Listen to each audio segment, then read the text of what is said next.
The Vatican's Shadow Network, investigating the entity. P2, the Knights of Malta, and the Society of Jesus and the Search for Truth. Section 1, the Vatican's entity, and Introduction to the Holy Alliance. The notion of a clandestine Vatican intelligence service, operating discreetly for centuries to safeguard the interests of the Holy See and advance papal policies, has long captivated historians and researchers. Referred to by various authors as the Holy Alliance, or, more recently, the entity, this alleged organization forms the primary subject of this investigation. This section will delve into its purported historical origins, objectives, operational methods, and the contrasting narratives surrounding its existence and efficacy. 1.1 Historical Origins and Evolution, from the Holy Alliance, 1566, to the entity. Multiple sources, primarily books by authors such as Antonello Colonna Violasi and Eric Frattini, describe a dedicated Vatican Secret Service agency purportedly established in 1566. This organization was initially known as the Holy Alliance, and is said to have later adopted the name the entity. It is claimed that as many as 40 popes have utilized this service over 5 centuries to implement their policies. The impetus for its creation is traced to the turbulent religious and political climate of 16th century Europe. Specifically, Pope Pius V, formerly Cardinal Antonio Ghislieri, is reported to have founded this espionage service to support the Catholic Mary Queen of Scots in her rivalry with the Protestant Queen Elizabeth I of England, whom the Pope excommunicated in 1570. One account suggests that the Holy Alliance was formally renamed the entity in 1930, indicating a perceived continuity of operations into the 20th century. Early organizational structures attributed to this service describe a pyramidal hierarchy. Its primary function was allegedly to gather intelligence on individuals or groups deemed to be violating papal directives or challenging church dogma, with such information then potentially being passed to the Roman Inquisition, also known as the Holy Office, for judgment. This historical lineage, if accurate, places the Vatican's intelligence activities at the heart of the Counter-Reformation, a period characterized by intense efforts to maintain Catholic orthodoxy and combat perceived heresies. The establishment of such a service during this era would align with the Holy See's strategic imperatives to protect its spiritual and temporal influence against formidable political and religious adversaries. 1.2 Alleged Mandate, Objectives, and Modus Operandi. The core mandate of this purported Vatican intelligence service was to serve as an instrument for popes to execute their policies and assert their will on the world stage. Authors Frattini and Violasi describe a wide-ranging and often ruthless operational scope. The entity is alleged to have been involved in confronting significant threats and challenges to the Church, including de-Christianization movements, schisms, revolutions, dictatorships, global conflicts, assassinations, and kidnappings. The specific activities attributed to this organization are extensive and startling. These include, but are not limited to, the alleged assassination of monarchs, poisoning of diplomats, financing of South American dictators, protection of war criminals, laundering of mafia money, manipulation of financial markets, provocation of bank failures, and even the financing of arms sales to belligerents whose conflicts the Vatican publicly condemned. The purported motto of this service, with the cross and the sword, encapsulates the alleged willingness to employ coercive and violent means to achieve its objectives. Early operational methods under Cardinal Ghislieri, Pope Pius V, reportedly involved an extensive network of spies throughout Rome, operating in diverse locations from brothels to the kitchens of noble palaces. Information gathered by these agents was supposedly delivered personally to Ghislieri, either verbally or through written red reports, in forme rosso, small parchments rolled and tied with a red ribbon bearing the emblem of the Holy Office. The connection to the Inquisition is further underscored by accounts of torture methods, such as rope and water torture, employed by the Holy Office, which this intelligence service is said to have supported. These claims paint a picture of a highly proactive, globally engaged, and morally ambiguous intelligence apparatus dedicated to the preservation and advancement of Vatican interests through any means deemed necessary. 1.3 Key Figures in Leadership as per available sources. The foundation of this alleged intelligence service is consistently linked to Pope Pius V as noted. It is claimed that 40 popes have subsequently relied on its services. Beyond the papal leadership, specific individuals have been identified as powerful chieftains or spy masters of this organization. These include historical figures such as Ludovico Laudovisi and Bartolomeo Pecca. More contemporary figures are also mentioned, notably Luigi Cardinal Poggi, who is referred to as the Pope's spy. Cardinal Poggi served in the Secretariat of State from 1935 and was active in the diplomatic service of the Holy See until 1994. His relatively recent involvement suggests a potential continuity of such intelligence functions into the late 20th century. Books by Violasi and Frattini assert that they delve into the identities and roles of the main leaders of this agency, though specific comprehensive lists are not detailed in the provided summaries. The identification of these alleged leaders, both historical and more recent, is crucial for attempting to trace the operational history and influence of this purported service through different pontificates and geopolitical eras. 1.4 The Vatican's official stance versus open secret accounts. A significant aspect of any investigation into Vatican intelligence is the stark contrast between the Holy See's official position and the persistent accounts from various authors and observers. The Vatican has consistently denied operating a formal intelligence agency. This official denial is standard practice for any state or entity engaged in clandestine activities. Despite these denials, numerous sources describe Vatican intelligence gathering as an open secret. It is suggested that the Vatican actively collects intelligence through both its formal diplomatic channels, such as nuncios, ambassadors, and legates dispatched on special missions, and through covert operations designed to influence events and safeguard its interests. Authors like Eric Frattini and Ivan Denol have published extensive works detailing Vatican espionage activities over centuries, drawing on various historical records, including, in Denol's case, recently declassified archives from foreign intelligence services that interacted with or monitored the Holy See. The vast global network of clergy provides a unique potential resource. As one former American intelligence operative reportedly stated, a great power can send 10, 20 or even 50 spies into a given country, whereas the Church has hundreds of priests, in even the smallest of states. This highlights the inherent information-gathering capacity of the Catholic Church's worldwide presence. However, not all accounts portray Vatican intelligence as omnipotent or consistently effective. Professor David Alvarez, in his work Spies in the Vatican, offers a more critical academic perspective. While documenting specific Vatican intelligence operations, such as spying on liberal Catholics and a covert mission to establish an underground church in the Soviet Union, Alvarez suggests that the Vatican's intelligence capability was often more myth than reality. He argues that its effectiveness was frequently hindered by a reliance on individuals with religious training rather than professional spies, and an inability to keep pace with the espionage capabilities of major European powers. This divergence between official denials, assertive claims of a powerful entity, and more skeptical academic assessments underscores the challenge in discerning the precise nature and scale of Vatican intelligence. The enduring narrative of a clandestine Vatican hand suggests that, whether through a formally structured entity or more diffuse networks, the Holy See has likely always engaged in intelligence functions, adapting its methods and structures over time. The persistent perception itself can be a form of influence or a reflection of the Vatican's unique global position. The Sodalition Pianum, discussed later, provides a concrete example of a documented Vatican covert network, lending some historical weight to the broader claims of intelligence activities. 1.5 Distinction from formal Vatican security. For example, Gendarmerie Corps. It is important to differentiate the alleged clandestine intelligence service known as the Entity, or Holy Alliance, from the official, uniformed security forces of Vatican City-State. The Corps of Gendarmerie of Vatican City, founded in 1816, is responsible for overt security functions such as maintaining public order, border control, traffic management, and criminal investigation within Vatican City and its extraterritorial properties. This body operates much like a national police force and includes specialized units such as a Rapid Intervention Group (GIR) and an anti-sabotage unit. Furthermore, the Interpol National Central Bureau for Vatican City, which facilitates the collection and sharing of information on crime and security with the international police organization Interpol, is part of the Vatican Gendarmerie.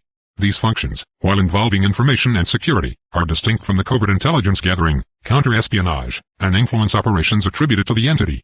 Authors like Ivan Denol suggest that Vatican intelligence operations extend far beyond formal diplomatic channels and the duties of the Gendarmerie, involving under-government seniors and priests engaged in clandestine missions. Thus, the entity is portrayed as a shadowy organization operating in parallel to, but separate from, the Vatican's publicly acknowledged security apparatus.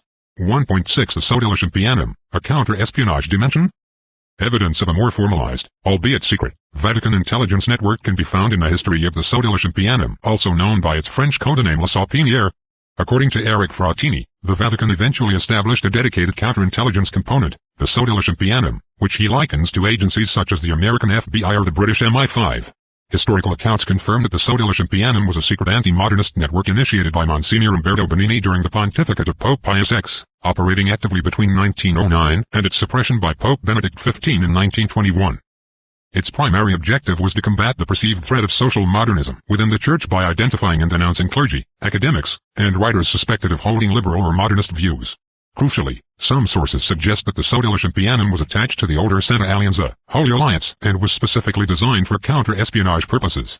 This direct linkage, if accurate, positions the Sodalition Pianum not as an isolated phenomenon, but as a specific manifestation or department of the broader, longer-running Vatican intelligence apparatus alleged by authors like Frattini.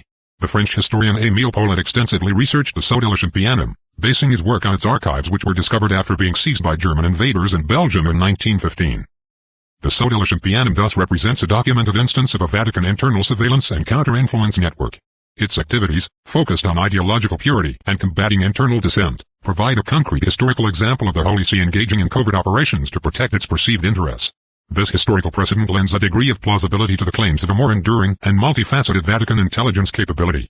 The debate then shifts from whether the Vatican has ever engaged in such activities to the scale, continuity, and precise nature of these operations over centuries. Section 2, Propaganda du P2, the Shadow Network. The Masonic Lodge Propaganda du commonly known as P2, evolved from an obscure branch of Italian Freemasonry into a clandestine organization implicated in some of Italy's most profound political and financial scandals of the late 20th century. Its activities, objectives, and connections, particularly those involving the Vatican Bank, are central to understanding the complex interplay of secret societies, political power, and financial intrigue in post-war Italy. 2.1 Genesis and Transformation under Licio Gelli. Propaganda Due was originally founded in 1877 as a Masonic lodge operating under the authority of the Grand Orient of Italy. For much of its early history, it served as a discreet lodge for prominent figures. However, its character underwent a radical transformation under the leadership of Licio Gelli. Gelli, a businessman with a background as a fascist volunteer in the Spanish Civil War and a supporter of Benito Mussolini, became the venerable master of P2 in 1975. The Grand Orient of Italy withdrew P2'S Masonic charter in 1976, effectively disavowing it. Despite this, Gelli continued to operate P2 as an illegal, clandestine organization. He transformed it into a powerful, radical right-wing, anti-communist, and anti-Soviet secret society that engaged in criminal activities and sought to subvert Italian democratic institutions. Following an alleged aborted coup attempt in Italy in 1970, in which Gelli was reportedly tasked with arresting the Italian president, P2 became even more deeply entrenched in covert operations. Gelli's leadership was pivotal in shaping P2'S subversive agenda and orchestrating its extensive network of influence. 2.2 Objectives, Political Influence and the Plan for Democratic Rebirth. Under Licio Gelli, P2'S primary objective was to fundamentally reshape the Italian political landscape. A core aim was to thwart the growing influence of the Italian Communist Party, PCI, which was the largest communist party in Western Europe at the time. P2 sought to establish a new political and economic elite that would steer Italy away from leftist ideologies and towards a more authoritarian form of governance. This ambition was explicitly outlined in a document known as the Plan for Democratic Rebirth, Piano di Rinascita Democratica. This plan reportedly called for a coup d'état, the consolidation of media ownership, the suppression of trade unions, and a significant rewriting of the Italian constitution to create a more centralized, presidential system, akin to a Gallist model. A crucial element of P2'S strategy was to gain control over key state institutions, particularly the judiciary and law enforcement agencies. This control was intended to ensure that P2 members could operate with impunity, escaping prosecution or receiving lenient treatment if brought to trial. The objectives of P2, therefore, represented a direct assault on Italian democratic principles, aiming to install a new order through systematic infiltration and subversion. 2.3 Documented covert activities and major scandals. The activities of P2 under Licio Gelli were extensive and deeply entwined with numerous Italian crimes and mysteries, shaking the foundations of the Italian Republic when they came to light. One of the most significant scandals was the Banco Ambrosiano collapse in 1982. Banco Ambrosiano, one of Italy's largest private banks, was closely affiliated with the Holy See, with the Vatican Bank Istituto per l'Opera di Religione, being a part owner. The bank's president, Roberto Calvi, a P2 member known as God's banker, due to his Vatican connections, was found dead under suspicious circumstances in London shortly before the bank's failure. Investigations revealed massive debts, and it was widely suspected that plundered funds had been funneled to P2 or its members. Archbishop Paul Marcinkus, then head of the Vatican Bank, reportedly consented to Calvi bankrolling Gelli and P2'S activities. The Vatican Bank eventually paid a significant sum to Banco Ambrosiano's creditors in recognition of moral involvement. P2 was also implicated in acts of terrorism. The lodge was linked to the 1974 Italicus Express train bombing. More significantly, P2 members, including Gelli and the head of the Secret Service Pietro Musumeci, were later condemned for attempting to mislead the police investigation into the 1980 Bologna railway station bombing, a horrific attack that killed 85 people. These acts of violence were seen by some as part of a strategy of tension aimed at destabilizing Italy and creating a pretext for authoritarian rule. The lodge actively sought media control. In 1977, P2, through financial arrangements involving Roberto Calvi and funds reportedly provided by the Vatican Bank under Archbishop Marcinkus, took control of the influential newspaper Corriere della Sera. The paper's editorial line subsequently shifted to the right, and it even published a lengthy interview with Gelli, who openly advocated for rewriting the Italian constitution. Further, P2 was linked to political corruption, including the nationwide Tangentopoli bribery scandal and illicit slush funds at the Institute for Italian Reconstruction, IRI. There were also allegations of P2'S involvement in the kidnapping and murder of former Prime Minister Aldo Moro in 1978 by the Red Brigades, with some magistrates suggesting P2 played a role because Moro had been open to a political alliance with the Italian Communist Party. The discovery of P2'S membership list in Gelli's villa in March 1981, during an investigation into the financial affairs of banker Michele Sindona, another P2 member with mafia and Vatican ties, exposed the extent of the lodge's infiltration into the Italian state and precipitated a major political crisis, leading to the fall of the government. 2.4 Key Figures, Licio Gelli and his network. Licio Gelli was the undisputed mastermind and venerable master of the transformed P2 Lodge, often referred to as the Puppet Master for his ability to manipulate influential figures. His network was extensive and powerful, comprising individuals from the highest echelons of Italian society. The membership list discovered in 1981 contained 962 names, though it is believed the actual number was larger, including nearly 1,000 of Italy's political, military, judicial, and economic elite. Key figures associated with Gelli and P2 included Roberto Calvi, president of Banco Ambrosiano, P2 member, and central to the financial operations linking P2 to the Vatican Bank. Michele Sindona, an international banker with close ties to the Mafia and the Vatican, also a P2 member, whose financial dealings triggered the investigations that ultimately exposed P2. Archbishop Paul Marcinkus, the American prelate who headed the Vatican Bank here. He was a critical link, reportedly authorizing Calvi's financial support for Gelli and P2, and facilitating Vatican Bank funds for P2's takeover of Corriere della Sera. Silvio Berlusconi, the future Prime Minister of Italy, was a P2 member, card number 1816. High-ranking state officials, the heads of all three Italian intelligence services, SISD, SISMI, SESIS, at the time were P2 members, along with numerous senior military officers, parliamentarians, industrialists, journalists, and magistrates. Gelli himself cultivated international connections, particularly in Argentina, where he was a fugitive for some time and claimed close ties to Juan Perón and members of the Argentine military junta. The sheer breadth and seniority of P2's membership underscored its pervasive influence and the systemic threat it posed to Italian democracy. The deep financial entanglement between P2, through figures like Gelli and Calvi, and the Vatican Bank, through Archbishop Marcinkus, points towards a potentially symbiotic relationship. This relationship may have extended beyond simple corruption, possibly aligning with shared geopolitical interests, such as a staunch anti-communist stance, prevalent during the Cold War. The Vatican Bank could have served as a channel for funding operations or individuals whose aims coincided with certain Vatican objectives, with P2 providing the operational capacity and political leverage within Italy. The alleged involvement of P2 in terrorist activities, such as the Bologna and Italicus Express bombings, aligns with the theorized strategy of tension in Italy. This strategy purportedly involved clandestine, possibly state-linked actors orchestrating violence to create instability, discredit political adversaries, particularly on the left, and justify authoritarian responses. Given P2's extensive connections within state security and intelligence apparatuses, it was uniquely positioned to be a significant instrument in such a strategy. The anti-communist ideology of P2 provided a convenient rationale for these actions, potentially masking a more profound effort to subvert democratic processes. The following table summarizes the key individuals in the P2 Vatican Bank nexus. Table 1, Key individuals in the P2 Vatican Bank nexus. Pipe Key individual Pipe affiliated entity, P2, Banco Ambrosiano, Vatican Bank, etc. Pipe role alleged actions Pipe Key supporting sources Pipe Pipe dash dash dash Pipe dash dash dash Pipe dash dash dash Pipe dash dash dash Pipe. Pipe Licio Gelli Pipe P2 Venerable Master Pipe transformed P2 into a clandestine criminal subversive organization. Plan for democratic rebirth. Implicated in terrorism, financial scandals, media control. Bankrolled by Calvi. Pipe Roberto Calvi Pipe Banco Ambrosiano President, P2 member Pipe God's banker. Managed financial flows between Banco Ambrosiano, and P2. Implicated in fraud. Suspicious death. Pipe Archbishop Paul Marcinkus Pipe Vatican Bank, President Pipe allegedly consented to Calvi bankrolling Gelli P2. Facilitated Vatican Bank funds for P2's takeover of Corriere della Sera. Head of key Vatican financial institution. Pipe Michele Sindona Pipe international banker, P2 member Pipe connections to Mafia and Vatican financial dealings. His investigation led to exposure of P2. Pipe Section 3, the Sovereign Military Order of Malta, Knights of Malta, Ancient Order, Modern Influence. The Sovereign Military Hospitaller Order of St. John of Jerusalem, of Rhodes and of Malta, SMOM, commonly known as the Knights of Malta, boasts a history stretching back over 9 centuries.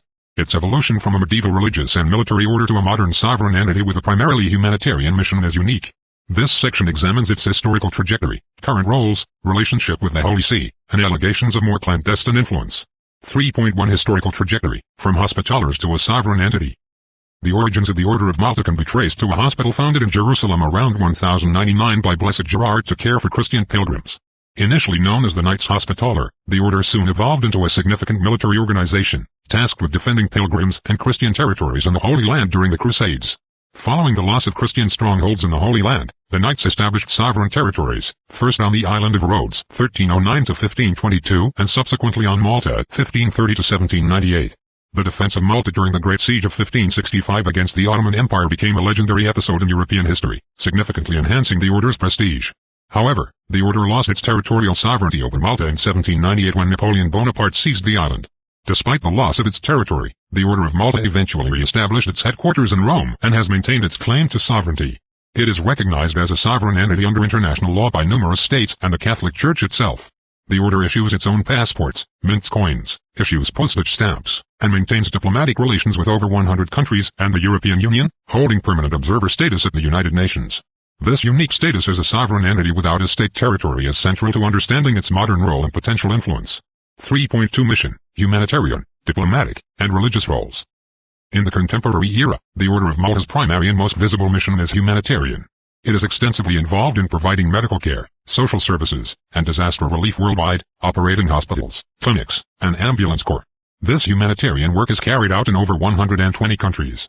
Complementing its humanitarian activities, the Order engages in diplomatic efforts aimed at promoting peace and international cooperation. Its extensive diplomatic network facilitates its charitable works and allows it to act as a neutral intermediary in some contexts. Fundamentally, the Order of Malta remains a Catholic lay religious order. Some of its members, known as Knights of Justice, take vows of poverty, chastity, and obedience. The order's religious character is underscored by its historical relationship with the papacy.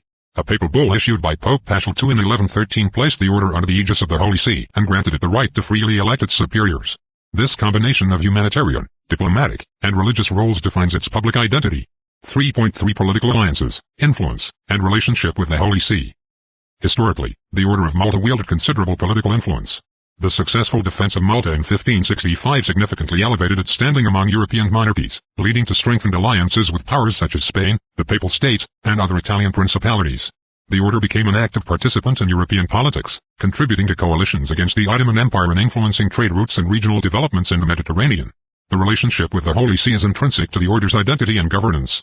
The Pope approves its constitutional charter and code and appoints a cardinal patron to promote the spiritual interests of the order and its relations with the Holy See.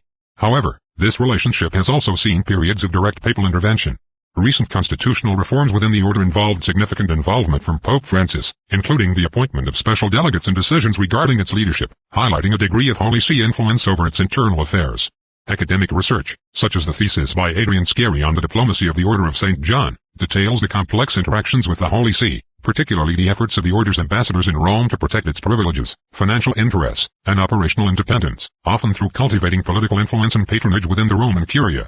Furthermore, some contemporary theories suggest that certain European noble families, often referred to as the Black Aristocracy, with historical ties to the Order of Malta, continue to wield influence in Vatican affairs. The order's unique sovereignty, combined with its elite membership and deep-rooted connections to European aristocracy and the papacy, positions it as a distinctive entity whose humanitarian work provides global access and a benign public image. This very status and network, however, could potentially be leveraged for less public, more discreet operations by those within its ranks or by allied entities such as the Vatican. 3.4 Allegations of intelligence connections and clandestine activities. While the Order of Malta's overt activities are focused on humanitarian and diplomatic efforts, it has not been immune to allegations of more clandestine roles and intelligence connections. These claims often stem from its unique sovereign status, its historical military background, its influential and often elite membership, and its close ties to the Vatican. Pulitzer Prize-winning journalist Seymour Hersh made notable allegations in 2011, claiming that a significant percentage of personnel within the United States Special Operations Command (SOCOM) and the Joint Special Operations Command were either members of or supporters of the Knights of Malta. Hersh further alleged that these individuals viewed their mission, particularly against Islamic fundamentalism, as a form of modern-day crusade. While these claims were met with criticism, they also garnered some support, primarily based on the fact that some influential members of government or intelligence agencies have indeed been members of the order. Conspiracy theories frequently portray the SMOM as a secretive and powerful organization pursuing an agenda beyond its stated humanitarian mission, leveraging its wealth and political connections for hidden purposes. The order's ambiguous nature, simultaneously a religious order, a military tradition, a humanitarian NGO, and a sovereign entity, fuels such speculation.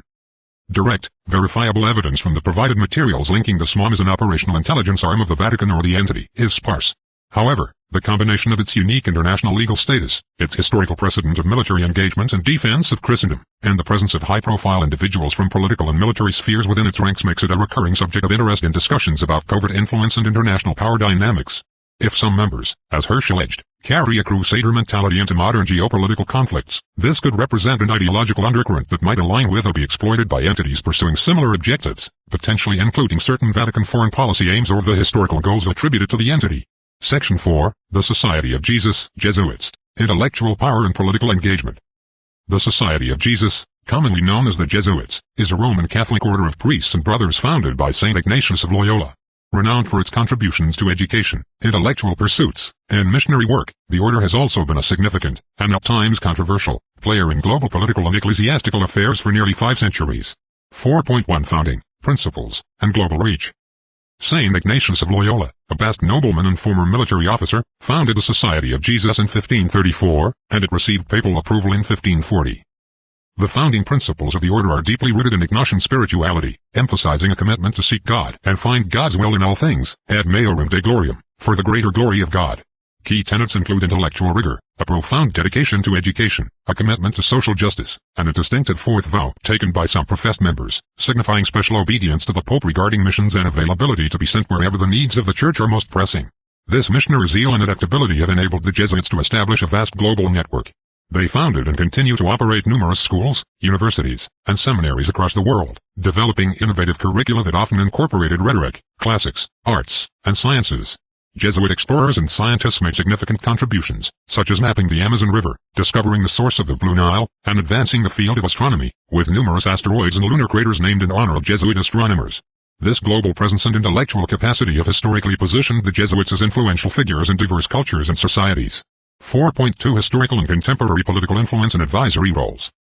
From their early days, Jesuits became deeply involved in the political and ecclesiastical spheres.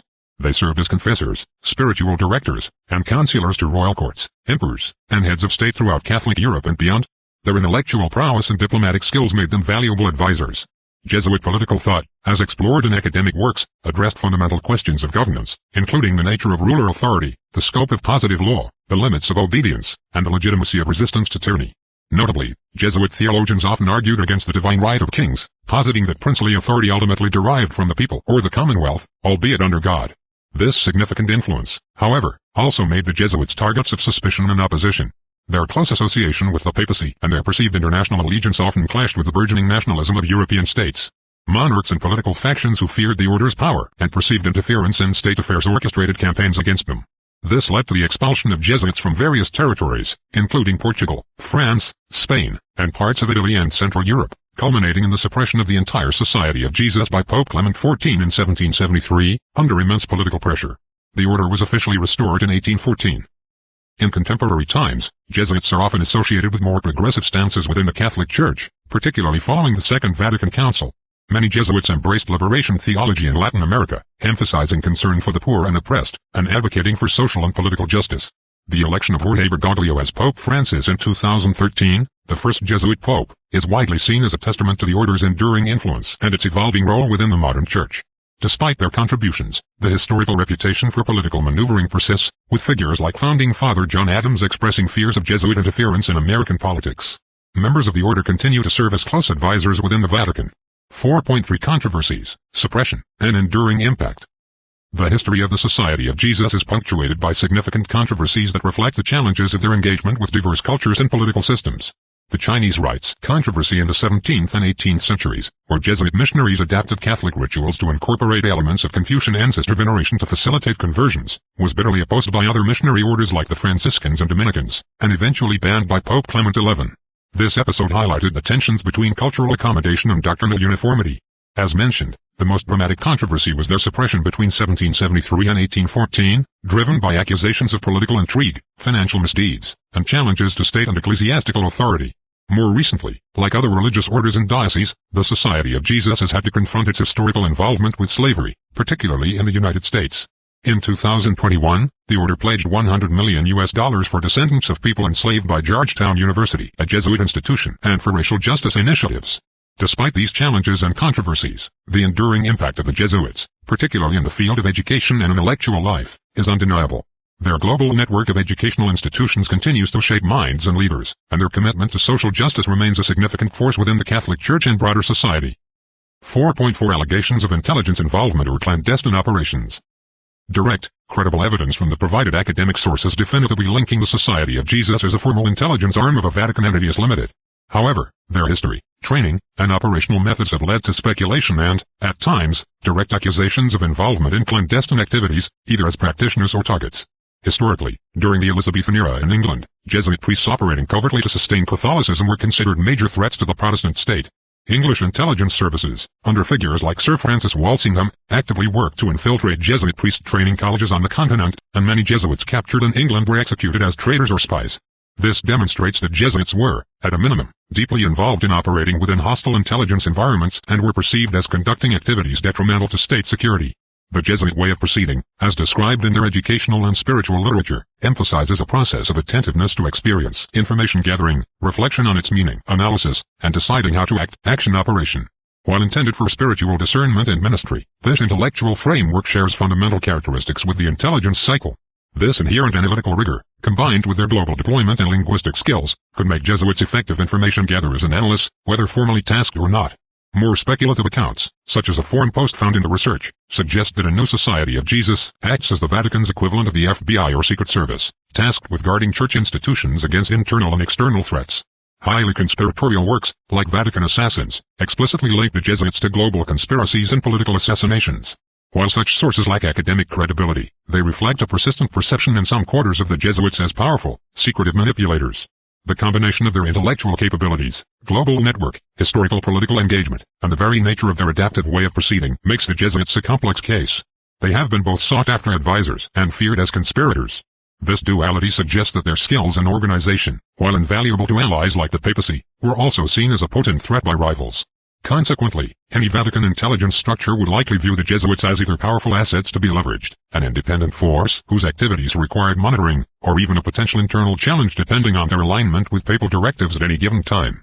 Section 5, Interconnections and Converging Paths, A Search for Truth. The investigation into the entity necessitates an examination of its potential connections with Propaganda du P2, the Knights of Malta (SMOM), and the Society of Jesus Jesuits.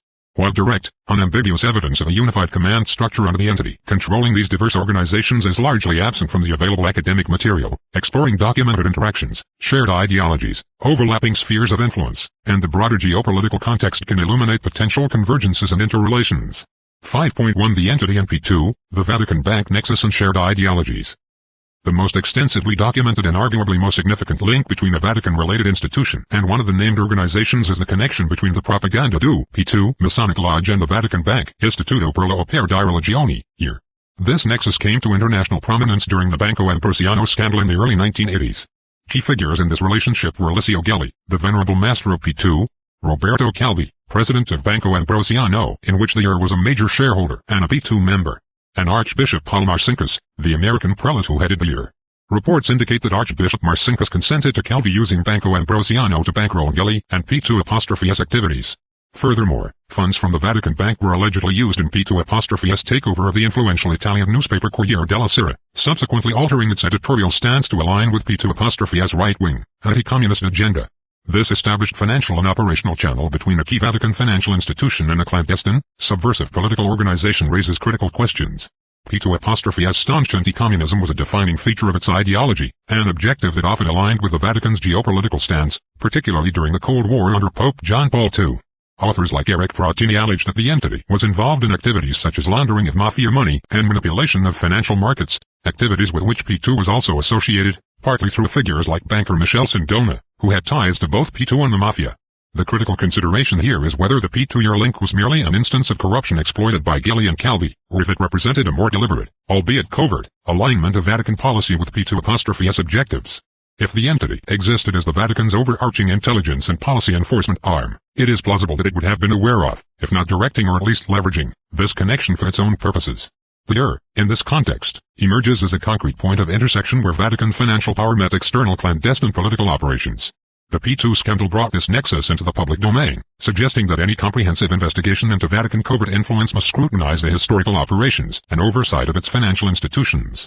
The entity, if its alleged mandate included political influence and financial manipulation, would almost certainly have had an interest in, or made use of, the ER's capabilities and connections. 5.2 The entity and the Knights of Malta, overlapping spheres of influence.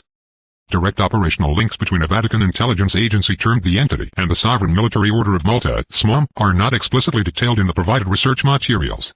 However, the unique characteristics of SMOM invite consideration of potential indirect connections or overlapping spheres of influence. SMOM is a Catholic lay religious order that holds a unique sovereign status under international law, maintaining diplomatic relations with numerous countries and the United Nations, despite lacking its own state territory. It has deep historical ties to the papacy and European aristocracy, and its membership often includes influential individuals from political, military, and financial circles. The allegations made by journalist Seymour Hersh, claiming significant SMOM representation within U.S. Special Operations Forces and an associated crusade mentality against Islamic fundamentalism, are controversial but point to a potential for ideologically driven covert action by some individuals affiliated with the order. Such actions, if they occur, could align with or be exploited by a Vatican intelligence service pursuing similar geopolitical objectives. Furthermore, theories concerning a black aristocracy, elite European families with historical ties to SMOM and other papal orders, suggest that these groups may wield discrete influence within Vatican affairs. If the entity is presumed to serve the strategic interests of the Vatican's ruling echelons, these influential, interconnected families could represent a common milieu or a connecting thread. The connection between the entity and SMOM, if it exists, is likely to be less about direct command and control, and more about shared interests, ideological alignment, particularly a defense of Christian interests or values, access to influential global networks, and the potential use of SMOM's unique sovereign status and humanitarian cover for discrete purposes.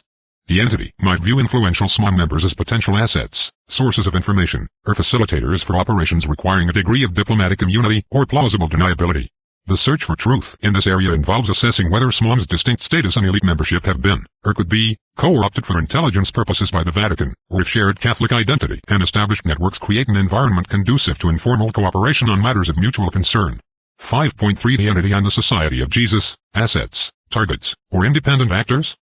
The provided research does not offer explicit evidence of the Society of Jesus, Jesuits, operating under a direct command structure of the entity. However, the Jesuits' historical and contemporary characteristics make their potential relationship with any Vatican intelligence apparatus multifaceted and complex. Jesuits have a long tradition of serving as influential advisors to popes, and have been deeply involved in Vatican diplomacy, global education, and missionary work. Their renowned intellectual and analytical skills, rigorous training, and extensive worldwide network make them potentially invaluable for intelligence gathering and analysis. The Jesuit way of proceeding, emphasizing attentiveness to experience, reflection, and discernment in action, shares conceptual similarities with the intelligence cycle. Historically, Jesuits have operated in challenging and often hostile environments, demonstrating resilience and adaptability. Their efforts to sustain Catholicism in Protestant England during the Elizabethan era, for instance, led to them being actively targeted by English state espionage, indicating they were perceived as engaging in activities, covert ministry, political influence, deemed threatening to national security. The Sodalish Pianum, the Vatican's early 20th century internal surveillance network aimed at combating modernism, could potentially have viewed certain Jesuit elements as targets, especially as some Jesuits later became associated with progressive theological and political stances, such as liberation theology. This highlights that elements within the Church, including influential orders like the Jesuits, could themselves be subject to monitoring by a Vatican internal security or intelligence body. The speculative assertion from a non-academic source about a new Society of Jesus, functioning as a Vatican FBI/Secret Service is not corroborated by scholarly material but reflects a persistent public perception of Jesuit involvement in security or intelligence roles. The Jesuits' power, influence, intellectual capacity, and global reach make them a significant force within the Catholic Church. Therefore, their relationship with a hypothetical entity could be varied. They might be seen as potent potential assets to be recruited or leveraged. As independent actors whose activities and global networks would be of interest to and monitored by Vatican intelligence. Or even as targets if their theological or political views diverged significantly from official Vatican policy or the agenda of powerful curial factions. The search for truth must consider the Jesuits not merely as potential agents of the entity, but also as a powerful, often autonomous, force capable of conducting its own forms of information gathering and influence operations aligned with the order's specific objectives and its interpretation of serving the Church. 5.4 Analysis of evidence, documented links versus speculative assertions. In evaluating the connections between the entity and the organizations of P2, SMOM, and the Jesuits, it is crucial to differentiate between well-documented historical events and more speculative assertions. The existence of the P2 Masonic Lodge, its transformation under Licio Gelli into a subversive criminal enterprise, its deep infiltration of the Italian state, and its involvement in major scandals like the Banco Ambrosiano collapse, including the role of Roberto Calvi and the implication of Archbishop Paul Marcinkus of the Vatican Bank, are all well documented through parliamentary inquiries, court proceedings, and investigative journalism. These constitute factual historical occurrences. Claims regarding the entity or Holy Alliance, particularly those detailing a continuous, powerful, and globally active Vatican Secret Service involved in assassinations, financing dictators, and market manipulation, rely heavily on the works of specific authors like Eric Frattini and Antonello Colonna Vilasi. While these authors may draw on historical data, their narratives often present strong interpretations and assert direct involvement in a wide array of covert operations, the full, independent verification of which can be challenging. Academic works, such as those by David Alvarez and Yvonne Denol, tend to offer more nuanced perspectives. while acknowledging Vatican engagement in intelligence activities, for example, diplomatic intelligence, internal surveillance like the Sodalicium Pianum, covert missions in hostile states. They sometimes question the overall effectiveness, professionalism, or formal, continuous structure of a single, overarching Vatican intelligence agency as portrayed by Frattini. Alvarez, for instance, suggests Vatican intelligence was often more myth than reality. The connection of the entity to P2 is primarily inferential, based on the documented Vatican Bank P2 links and the alignment of P2'S anti-communist agenda with Vatican Cold War policies. If the entity existed to execute papal policy covertly, the P2-year nexus would have been a prime channel or area of interest. Links between the entity and SMOM are more speculative, resting on SMOM's unique sovereign status, its elite membership, and controversial claims like those made by Seymour Hersh regarding U.S. military personnel. There is no direct evidence in the provided material of SMOM acting as an operational arm of the entity. Similarly, connections to the Society of Jesus are largely inferential, based on their intellectual capabilities, global networks, historical political involvement, and their own history as targets of state espionage. The idea of Jesuits serving as intelligence assets for the entity is plausible due to their characteristics, but direct evidence of such a formal relationship is lacking in these sources. The open secret nature of Vatican intelligence, acknowledged even by those who cite official denials, further complicates the assessment. It suggests a reality that may be more fluid and less formally structured than a traditional state intelligence agency, relying on informal networks and deniable assets. 5.5 The strategy of tension and the broader geopolitical context. The alleged activities of a Vatican intelligence service and its potential connections, particularly with P2, must be situated within the broader geopolitical context of the Cold War and the specific Italian phenomenon known as the strategy of tension, strategia delle tensioni. This period in Italy, roughly from the late 1960s to the early 1980s, was characterized by political violence, terrorism from both the far left and far right, and attempts to destabilize Italian democracy. The staunch anti-communism of the Vatican, especially pronounced during the pontificate of Pope John Paul II, who established his own secret intelligence network to support anti-communist movements like Solidarity in Poland, found common cause with the explicit anti-communist agenda of P2. Elements within SMOM, given its traditional defense of Christian Europe and influential conservative membership, might also have shared these anti-communist sentiments. This convergence of interests around a shared ideological enemy, communism, could have fostered alliances of convenience or informal cooperation between Vatican elements, including any intelligence arm, and these groups. Such collaboration would not necessarily require explicit, hierarchical command by a single entity, but could arise from mutual objectives in the highly polarized Cold War environment. The Vatican's role as a global spiritual and diplomatic actor inevitably involves it in complex geopolitical currents. An intelligence capacity, whether formally constituted as the entity or operating through more informal and deniable channels, would be a logical, if unacknowledged, instrument for navigating these currents, protecting its interests, and promoting its agenda on the world stage. The strategy of tension in Italy, aimed at preventing a leftward political shift and potentially paving the way for more authoritarian governance, provided a fertile ground for covert operations by various actors, and P2, with its high-level connections within the state, was a key player. Any Vatican intelligence interest in maintaining a non-communist, stable, from its perspective, Italy could have intersected with these dynamics. The use of ostensibly independent entities or informal networks would offer plausible deniability for any covert Vatican operations. This method is a classic feature of intelligence tradecraft, designed to obscure direct lines of command and make definitive attribution difficult, thus complicating the search for truth. Section 6, Conclusion, Reflections on Secrecy, Power, and the Pursuit of Truth. The investigation into the Vatican Intelligence Agency referred to as the Entity or Holy Alliance, and its alleged connections to propaganda do P2, the Knights of Malta, SMOM, and the Society of Jesus, Jesuits, navigates a complex terrain of historical claims, documented events, and speculative assertions. The search for truth in such matters often reveals not a singular, definitive answer, but rather a spectrum of probabilities and a tapestry of interconnected, yet often obscured, relationships. 6.1 Summary of key findings regarding the entity and its connections. The existence of a formal, continuously operating Vatican intelligence service under the consistent name the Entity or Holy Alliance, as described by authors like Frattini and Violasi with a mandate spanning 5 centuries and involvement in a vast array of global covert operations, remains a contested issue. Official Vatican denials are consistent, while some academic perspectives, like that of David Alvarez, suggest that while Vatican espionage did occur, its capabilities may have been more limited or mythical than often portrayed. However, the historical precedent of the Sodalicium Pianum, an early 20th century Vatican internal surveillance and counter-modernist network explicitly linked by some to the Holy Alliance, and reports of Pope John Paul II establishing his own secret intelligence network, lend credence to the notion that the Holy See has indeed employed clandestine means to protect its interests and execute policy. The connections between Vatican-related entities and propaganda do P2 are the most substantially documented within the provided materials. The financial links between the Vatican Bank, particularly under Archbishop Palmarsinkus, and P2 figures like Licio Gelli and Roberto Calvi during the Banco Ambrosiano scandal are well attested. This nexus facilitated P2'S subversive activities and highlighted a disturbing intersection of high finance, clandestine politics, and Vatican interests. The connections of a Vatican intelligence service to the Knights of Malta, SMOM, and the Society of Jesus, Jesuits, are more inferential. For SMOM, its unique sovereign status, influential global membership, and historical military background, coupled with controversial allegations like those by Seymour Hersh, make it a subject of speculation regarding its potential use for discrete operations or as a network of influence. For the Jesuits, their intellectual capabilities, extensive global presence, historical involvement in political advisory roles, and their own past as targets of state espionage suggest they could be valuable assets, independent actors of interest, or even targets for any Vatican intelligence apparatus. A recurring theme, particularly concerning P2 and potentially elements within SMOM and aligned with Vatican policy during specific eras, is a fervent anti-communist ideology. This shared objective during the Cold War likely provided a powerful impetus for collaboration or alignment of interests, even in the absence of a formally unified command structure under a single entity. 6.2 The challenges of investigating clandestine organizations. Investigating clandestine organizations, especially those allegedly operating within or on behalf of an institution as historically complex and guarded as the Vatican, presents inherent and formidable challenges. Definitive proof of secret services, their precise structures, leadership, and specific operations is notoriously difficult to obtain.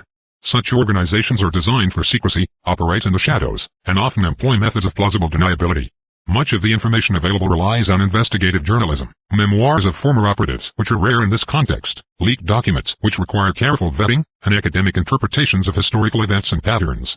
Each type of source comes with its own potential biases and limitations. The Vatican's unique status as a sovereign entity with its own legal framework and traditions of discretion further complicates external scrutiny.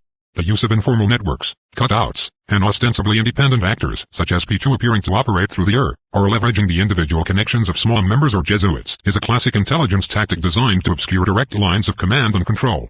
This makes attribution of responsibility for specific actions exceptionally challenging and allows official denials to be maintained. 6.3 The enduring nature of questions surrounding Vatican influence and operations. The Vatican continues to be a subject of intense speculation and investigation regarding covert power and influence due to its unique confluence of characteristics. It is a global spiritual authority, a sovereign diplomatic actor, the possessor or perceived possessor of considerable wealth and information networks, and an institution with a long and often intricate history of political engagement. This combination naturally fuels questions about the means it employs to protect and project its interests in a complex world. The search for truth regarding the Vatican's intelligence activities is, therefore, an ongoing endeavor. Definitive, irrefutable answers that satisfy all inquiries may remain elusive, particularly concerning the more sensational claims about the entity. This report has aimed to synthesize and analyze the available evidence from the provided materials, presenting a balanced view of documented facts, credible academic analyses, and more assertive, less universally accepted claims. In conclusion, while the precise organizational structure, full operational scope, and continuous historical identity of a single Vatican intelligence service termed the entity or Holy Alliance may be subject to ongoing debate and varying degrees of substantiation, the capacity for and historical instances of Vatican engagement in intelligence gathering, covert influence operations, and politically sensitive maneuvering, often through informal, deniable, or indirect means, are strongly suggested by the collective evidence. The P2 scandal, in particular, serves as a stark reminder of how Vatican-linked institutions became entangled with clandestine networks pursuing agendas that, at times, profoundly impacted secular politics and finance. The enduring questions surrounding these activities underscore the complexities inherent in the Vatican's role at the intersection of faith, finance, and global power.